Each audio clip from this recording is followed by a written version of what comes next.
نبی کریم صلی اللہ علیہ وسلم نے حضرت امام حسین کو اپنے سینے سے لگایا، ان سے پیار کیا، پھر فرمایا اے اللہ تو اسے محبوب رکھ اور ہر اس شخص کو بھی محبوب رکھ جو حسین سے محبت رکھے۔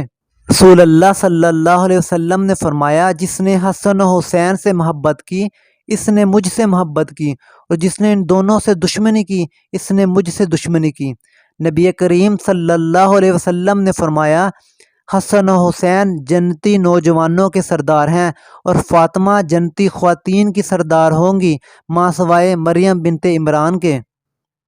نبی کریم صلی اللہ علیہ وسلم نے فرمایا حسن و حسین جنت کے نوجوانوں کے سردار ہیں اور ان کے والد ان سے بہتر ہیں۔